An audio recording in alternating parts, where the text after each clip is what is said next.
सो अब हम आते हैं मेन पार्ट पर कि आखिर सोसाइटी में इन सब चीजों का क्या इम्पैक्ट पड़ेगा। देखो ये बात तो सच है कि इस जनरेशन की वजह से जो सोसाइटी है वो अपना सबसे बुरा टाइम फेस कर रही है। ये जनरेशन की वजह से जो सोसाइटी वो सबसे बुरा टाइम फेस कर रही है। क्यों? क्योंकि फीमेल्स के अंदर आजकल लॉयल्टी नाम की चीज है ही नहीं। हाँ, कुछ लॉयल हैं, बट मोस्ट ऑफ गर्ल्स के अंदर से इमोशन जस्ट खत्म से हो चुके हैं। उन्हें अच्छे बुरे का कुछ मतलब नहीं है, उन्हें जस्ट अपने फिजिकल नीड्स को पूरा करना है। और आजकल का टाइम तो ये है जहां पर मेल्स एंड फीमेल्स दोनों ही मेंटली अनस्टेबल हैं, दोनों ही डिप्रेशन एंजाइटी पता नहीं किस किस चीज का शिकार हैं। तो मुझे एक बात बताइए, ये जनरेशन जब आगे जाकर पेरेंट्स बनेगी या बन रही है तो वो अपने बच्चों का केयर कैसे कर पाएंगे? लाइक ये लोग बच्चों को एंजाइटी डिप्रेशन से बाहर कैसे निकाल पाएंगे जबकि खुद ही एंजाइटी डिप्रेशन का शिकार है? सो ये जनरेशन आगे जाकर के बोस्ट जनरेशन बन सकती है अगर इस जनरेशन ने अपनी चीजों पर ध्यान नहीं दिया तो। और इन सब चीजों का सॉल्यूशन है लव मैरिज।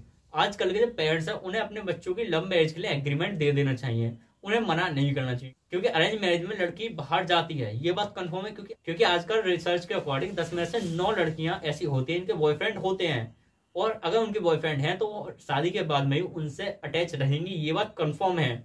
और इंस्टाग्राम फेसबुक के थ्रू तो ये चीज और भी ज्यादा इजीली हो चुकी है। सो लव मैरिज में कम से कम इतनी सिक्योरिटी है कि वो दोनों खुश रह सकते हैं आगे के लिए। भले जो भी होगा वो खुद ही देख लेंगे, बट कम से कम इन सब का ब्लेम पेरेंट्स पर तो नहीं आएगा। और वैसे प्रेमानंद महाराज ने कहा है कि तुम्हारे माता पिता थोड़े दिन तुमसे नाराज रह सकते हैं, बट लव मैरिज कीजिए ताकि तुम लंबे टाइम तक खुश रह सको। बट हाँ, कीजिए अपने मम्मी पापा से पूछ कर ही, चाहे वो माने या ना माने। कभी भागिए मत, क्योंकि इससे उनके दिल को दुख पहुंचेगा। ये बात बिल्कुल सच्ची है, इसलिए मैं कहता हूँ कि लव मैरिज कीजिए। क्योंकि सोसाइटी ने अगर लव मैरिज को एक्सेप्ट नहीं किया तो आगे जाकर के और भी काफी ज्यादा खतरनाक चीज सामने आएंगी, जैसे कि लिविंग रिलेशनशिप। ये तो बात सच है कि मेल्स के अंदर हल्के हल्के फीमेल्स के लिए डर बैठता जा रहा है। देखो ये तो बात सच है कि जो अमीर होते हैं, जो प्ले बॉय होते हैं, वो तो इजीली एक अच्छी खासी लड़की से शादी कर लेते हैं।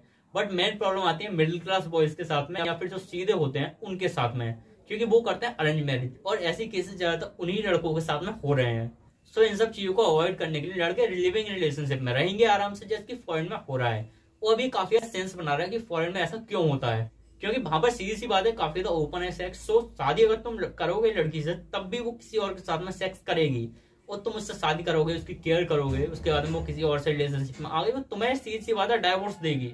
और अगर डाइवोर्स हो रहा है तो तुम्हें पैसे देने पड़ेंगे। इससे अच्छा लिविंग रिलेशनशिप में रहो, आराम से खुश रहो, जब उसका मन करे तब उससे ब्रेकअप, जा भी तू अपनी जिंदगी में, मैं अपनी जिंदगी में किसी और के साथ में, बस खुश रहो।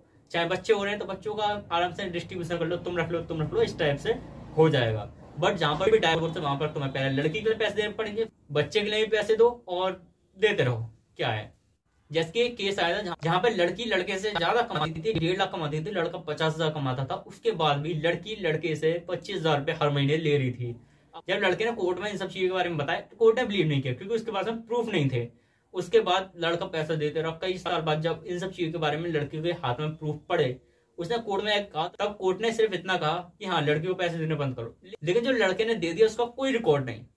सो लिविंग रिलेशनशिप आगे जाकर काफी ज्यादा बढ़ सकते हैं। इससे अच्छा यही है कि लव मैरिज को एक्सेप्टेंस दे दो। और अगर लिविंग रिलेशनशिप बढ़े तो इंडिया में भी वही चीज हो जाएगी जो फॉरेन्स में है, कि बच्चे को उसके फादर नहीं उसके मदर के नाम से जाना जाएगा। और इन सब चीजों में मैं जानता हूँ फीमेल्स के लिए काफी अच्छी चीज है कि बच्चों को उनके नाम से जाना जा रहा है। अब इसके काफी सारे साइड इफेक्ट हैं कि अगर बच्चों को मदर के नाम से जाना जाएगा तो मदर के पास में रहेंगे, एंड अगर दूसरी शादी हुई तो उस टाइम पर जो स्टेप फादर है वो बच्चों को काफी ज्यादा टॉर्चर करते हैं, एंड अगर स्टेप मदर है तो स्टेप मदर भी काफी टॉर्चर करती है। ये फॉरेन्स में काफी ज्यादा कॉमन है। एंड एक और चीज कि अगर शादियों वाला सिस्टम खत्म होगा, रिलेशनशिप का सिस्टम बढ़ेगा, तो उस कंडीशन में एक दूसरे का सपोर्ट करने वाला कोई भी नहीं होगा। जैसे कि मैंने एक बार एक अपने फ्रेंड से बात की थी यूएस में, तो उसकी मदर एडमिट थी हॉस्पिटल में, एंड उसको अपनी मदर का इलाज कराने के लिए 1 लाख रुपए की जरूरत थी, लेकिन उसके पास में नहीं थे क्योंकि वो टीन एज था, 16 ईयर ओल्ड, एंड उसकी मदर का भी थोड़ा टाइम पहले काम छूटा था, सो उनके पास में पैसे नहीं थे। एंड जब मैंने उससे उसके फादर के बारे में पूछा तो वो बता रहा था कि वो तो दूसरे कंट्री में शिफ्ट हो गए हैं और आराम से रह रहे हैं, क्योंकि उसके मदर का एंड फादर का डाइवोर्स हो गया है। सो ये चीज होती है डाइवोर्स में।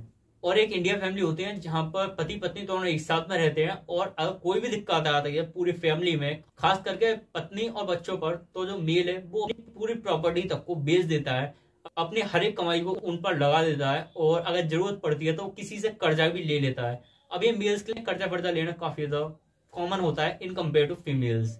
सो इसीलिए हमें जो मैरिज वाला सिस्टम उसको बचाना पड़ेगा। और चाहे लव मैरिज अरेंज मैरिज से ज्यादा सेफ है, तो हमें चाहे लव मैरिज को प्रायोरिटी देनी पड़े, लेकिन हाँ हमें मैरिज वाइज सिस्टम को बचाना पड़ेगा ताकि हम आगे जाकर के एक अच्छी सोसाइटी बना पाए। और एक चीज ये भी है कि अगर फीमेल्स ऐसी रही जैसे कि इस जनरेशन में, तो भाई आगे आने वाली जनरेशन का क्या हाल होगा ये हम भी नहीं बता सकते। एक टाइप से सोसाइटी पूरी तरीके से कोलैप्स हो जाएगी, क्योंकि जो बच्चा होता है, बच्चे के अंदर जो इंटेलिजेंस आती है वो मदर से आती है। और आजकल की फीमेल्स जो हैं भाई साहब, उनकी इंटेलिजेंस का तो कुछ कहना ही नहीं है। आजकल की जो फीमेल्स हैं वो सिर्फ और सिर्फ ईगो में रहती है, नॉलेज लेना नहीं चाहती है, कोई और सिखाता भी है तो उससे कह देती है हाँ मुझे तो उससे सीखने की जरूरत नहीं है। सो इनके नॉलेज का लेवल काफी ज्यादा गिर चुका है। और यही बात सच है कि जो कंपटीशन का लेवल गर्ल्स देती थी पहले 1990s के टाइम पर, वो आज नहीं है। एक टाइम था जहां पर एजुकेशन में हमेशा ही मेल टॉप पर रहते थे, एंड उसके बाद में फीमेल्स आई। अब उसके बाद में मेल्स का दोबारा एक टाइप से डोमिनेंस आ रहा है, क्योंकि जो फीमेल्स हैं वो रिलेशनशिप में जाती हैं और उनकी जो नॉलेज है वो दिन पर दिन कम होती जाती है, क्योंकि वो ये सोच लेती है कि आराम से शादी करनी है, पति के पैसे ऐश करनी है, पढ़ के क्या होगा और नॉलेज लेके क्या ही होगा। बट जो भी फीमेल्स यहाँ तक मेरी वीडियो को देख रही हैं उनसे बस मैं इतनी रिक्वेस्ट करूंगा कि बी प्योर, क्योंकि पवित्र शरीर में ही पवित्र मन का वास है, और जहाँ पे पवित्र मन है वहीं पर भगवान का वास है। सो अपने आप को प्योर रखिए, ज्यादा मेल्स के साथ में फिजिकली नहीं बल्कि इमोशनली भी अटैच ना ही हो तो ही अच्छा है। अब मैं ये नहीं कह रहा कि आप किसी से दोस्ती मत रखिए, किसी से रिलेशनशिप में मत आइए, बट मैं इतना कहूंगा कि लड़कियों को ये चीज की परख होनी चाहिए कि तुम्हें किसके साथ में रिलेशनशिप में आना है। वो आती है प्ले बॉयज के साथ में रिलेशनशिप में, फिर उनका कटता है, फिर होती है गड़बड़। लेकिन अगर आपको लॉन्ग टर्म अपना रिलेशनशिप रखना है तो किसी सीरियस लड़के के साथ में रिलेशनशिप में आइए। और अगर आप प्योर रहेंगी तो ये है कि आपके अंदर की जो विल पावर है वो भी स्ट्रांग रहेगी और आप फिजिकली भी स्ट्रांग होंगे। एंड ये बात दोनों के लिए, मेल एंड फीमेल, की प्योर रहिए जिससे आप भी स्ट्रांग हो, आपकी विल पावर भी स्ट्रांग हो, आपकी नॉलेज भी बढ़े और आपकी आगे आने वाली जनरेशन भी स्ट्रांग हो। क्योंकि कृष्ण जी काफी साल ब्रह्मचर्य में रहे थे, इसके बाद उनका जो चाइल्ड था वो उन्हीं की तरह पावरफुल था। सो ब्रह्मचर्य का भी काफी इंपॉर्टेंस रोल होता है चाइल्ड में। सो वीडियो को एंड करते हुए मैं यही बोलना चाहूंगा कि दुनिया में हर टाइप के लोग हैं, अच्छे लड़के भी हैं, बुरे लड़के भी हैं, अच्छी लड़कियां भी हैं, बुरी लड़कियां भी हैं। सो आपको जरूरत है बस उस अच्छेपन को ढूंढने की, और अपनी लाइफ में जिस भी इंसान को चुने अच्छे तरीके से सोच समझकर और उसके बारे में जानकर तभी चुने। ऐसे इंसान को ना चुने जो कि शरीर से खूबसूरत है या जिसके पास में पैसे की खूबसूरती है, उसको चुनिए जो अंदर से काल्म, काइंड और आपसे प्यार करता है। एंड मैं इतना ही कहूंगा कि जेंडर न्यूट्रल लॉ की थोड़ी आवाज उठाइए, जिससे कोर्ट भी जेंडर न्यूट्रल लॉ को लेके आ पाए, जिससे हम मेल्स को भी थोड़ी सेफ्टी मिल पाए।